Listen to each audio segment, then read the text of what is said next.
ఉగాది శుభాకాంక్షలు. ఈ సంవత్సరం మేషరాశి నుంచి మీనరాశి వరకు ఆదాయ వ్యయాలు, తర్వాత రాశి ఫలాలు, రాజపూజ అవమానాలు. మొదటగా మేషరాశికి 8 ఆదాయం 14 ఖర్చు, రాజ్యపూజ 4, అవమానం 3.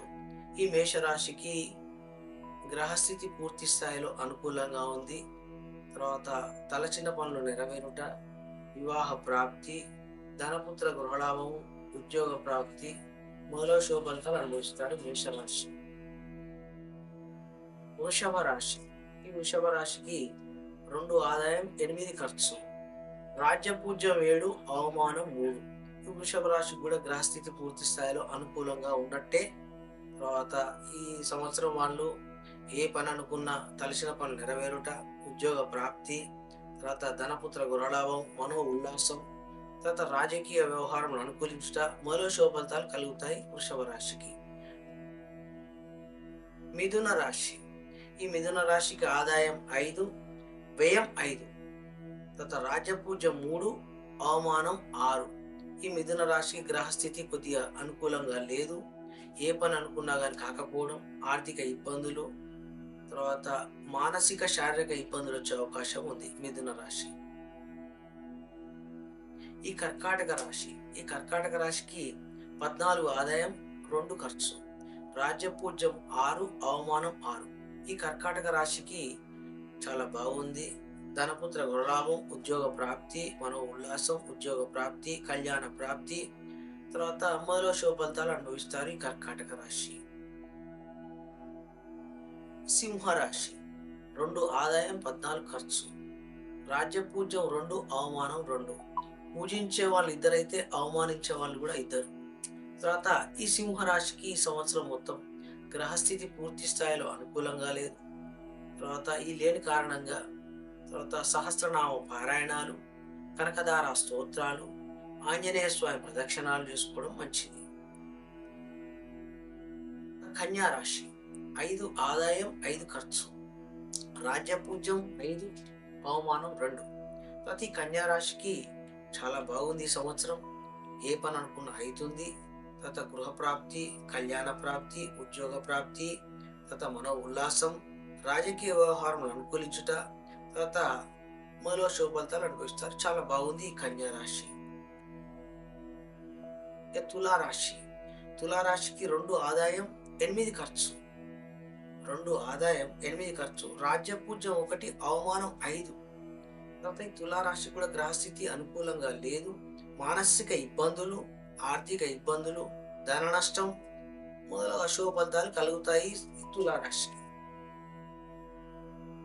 వృశ్చిక రాశి.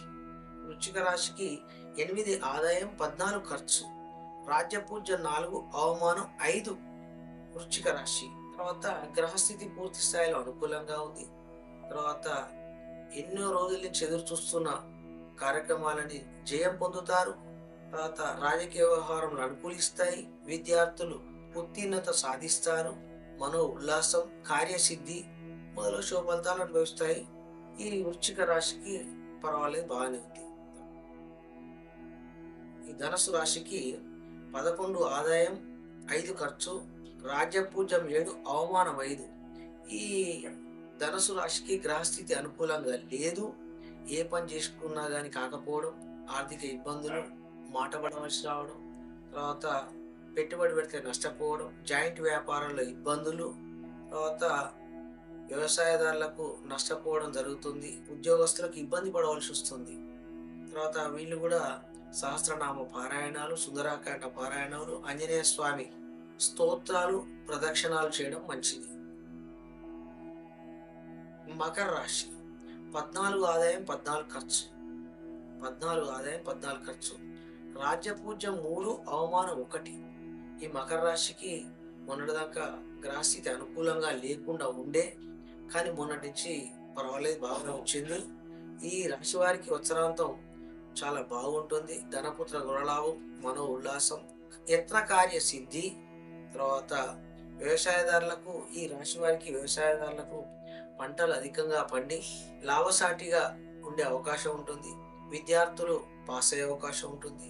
మనో ఉల్లాసం, కార్యజయం, ధనపుత్ర గృహలాభం మొదలగు శుభ ఫలితాలు అనుభవిస్తారు.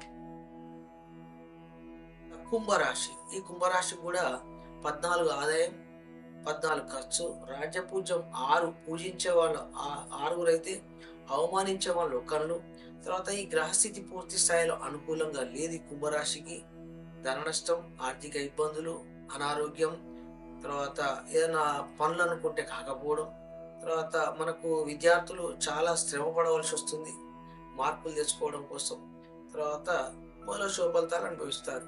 ఈ ఈ కుంభరాశికి కూడా కొద్దిగా గ్రహస్థితి అనుకూలంగా లేదు కాబట్టి, తర్వాత వెంకటేశ్వర స్వామి సుప్రభాతం వినండి, తర్వాత సహస్రనామ పారాయణం చదువుకోండి. శనివారం శనివారం ఆంజనేయ స్వామికి ప్రదక్షిణలు చేయడం మంచిది. మీనరాశి, మీనరాశి చూసినట్టయితే మనకు 11 ఆదాయం, 5 ఖర్చు, రాజ్యపూజ్యం 2, అవమానం 4. పూజించే వాళ్ళు ఇద్దరైతే అవమానించే వాళ్ళు 4. ఈ రాశికి ప్రస్తుతానికి గ్రహస్థితి అనుకూలంగా లేదు. ఆర్థిక ఇబ్బందులు, అశాంతి, తర్వాత బంధుమిత్రులతో విరోధం, కుటుంబ కలహం, తర్వాత భార్యాభర్తల మధ్య స్పర్ధలు ఏర్పడట కొద్దిగా ఇబ్బందికరంగానే ఉన్నది. ఏ పని చేసినా కానీ కాకపోవడం, తర్వాత చాలా వరకు ఇబ్బందులు వచ్చే అవకాశం ఉంది కాబట్టి, తర్వాత కనకదార స్తోత్రం చదువుకోండి, శ్రీరాముడిని పూజించండి, ఆంజనేయ స్వామి ప్రదక్షిణలు చేసుకోవడం మంచిది. సర్వే జన సుఖినో భవంతు, సమస్త సన్మంగళాని భవంతు.